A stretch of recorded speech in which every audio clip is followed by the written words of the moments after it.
நடிகர் பிரசாந்தின் கம்பேக் படம் காலதாமதமான நிலையில் படம் எதிர்பார்த்த அளவுக்கு வராது என்கிற பேச்சுகள் அடிபட்டு வந்த நிலையில் தனது மகனுக்காக சிறப்பான கதையின் ரீமேக் ரைட்ஸை வாங்கியது மட்டுமின்றி அந்த படத்திற்கு எந்தளவுக்கு நியாயம் செய்ய வேண்டுமோ கதை, திரைக்கதை மற்றும் மேக்கிங் என அனைத்திலும் அசத்தியிருப்பது இயக்குனர் தியாகராஜன் தான்.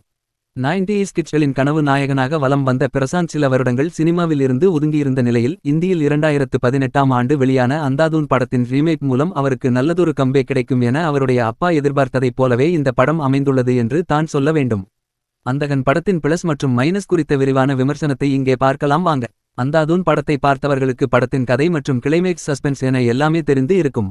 ஆனால் படத்தை பார்க்காத தமிழ் ரசிகர்களுக்கு ஸ்பாய்லர் இல்லாத கதையாக அந்தகன் கதையை சொல்ல வேண்டும் என்றால், கண் தெரியாதவர் போல நடிக்கும் கிரிஷ் பிரசாந்த் நவரச நடிகர் கார்த்திகை அவரது இரண்டாவது மனைவியாக இருக்கும் சிம்ரன் கொலை செய்வதை பார்த்துவிட அதற்கு மேல் சந்திக்கும் பிரச்சனைகளில் இருந்து பிரசாந்த் தப்பித்தாரா இல்லையா, அவருடைய லட்சியத்தை அடைந்தாரா இல்லையா என்பது தான் இந்த படத்தின் கதை.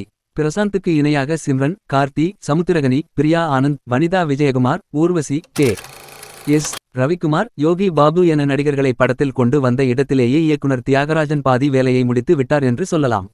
ஏற்கனவே அந்தாதூன் கதை இருக்கிறது. இந்த நடிகர்களை வைத்து அதை சரியாக படம் பிடித்தாலே படம் நல்லா வந்து விடும் என்கிற நம்பிக்கையில் எடுத்த முயற்சி நல்லாவே ஒர்க் அவுட் ஆகியிருக்கிறது என்று தான் சொல்ல வேண்டும்.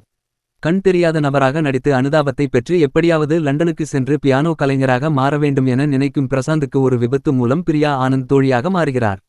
அவருடைய பாரில் பிரசாந்த் பியானோ வாசிக்க நவரச நாயகனாகவே படத்தில் வரும் நடிகர் கார்த்திக் தனது திருமண நாளை முன்னிட்டு மனைவிக்கு சர்ப்ரைஸ் கொடுக்க பிரசாந்தை இசையமைக்க வீட்டுக்கு வர சொல்கிறார். கார்த்திக்கின் வீட்டுக்கு செல்லும் பிரசாந்துக்கு அங்கே சிம்ரன் மற்றும் போலீஸ் அதிகாரியான சமுத்திரகனியால் கார்த்திக் கொல்லப்பட்டு கிடப்பதை பார்த்து ஷாக் ஆகிறார். இது தொடர்பாக போலீசில் புகார் அளிக்க நினைத்து காவல் நிலையம் செல்ல அங்கே இன்ஸ்பெக்டராக சமுத்திரகனி இருக்க பிரசாந்துக்கு பிரச்சனை ஆரம்பிக்கிறது. பிரசாந்துக்கு கண் தெரியுமா தெரியாதா என சமுத்திரகனியும் சிம்ரனும் சோதனை செய்கின்றனர். பிரசாந்துக்கு உண்மையிலேயே கண் தெரியாமல் போகும் வேலையை சிம்ரன் பார்த்து விடுகிறார். கண் தெரியாமல் போகும் பிரசாந்த் கிட்னி திருடும் கும்பலாக வரும் கே.எஸ். ரவிக்குமார், ஊர்வசி மற்றும் யோகி பாபுவிடம் மாட்டிக்கொள்ள கடைசியில் அந்த கும்பலிடம் எப்படி தப்பித்தார்? சிம்ரனை பழி வாங்கினாரா? லண்டனுக்கு சென்றாரா? அவருக்கு மீண்டும் பார்வை கிடைத்ததா என ஏகப்பட்ட ட்விஸ்டுகளுடன் படம் பரபரப்பாக உள்ளது. இயக்குனர் தியாகராஜனின் இயக்கம் மற்றும் பிரசாந்த் மற்றும் சிம்ரனின் நடிப்பு படத்திற்கு பெரிய பலமாக அமைந்துள்ளது.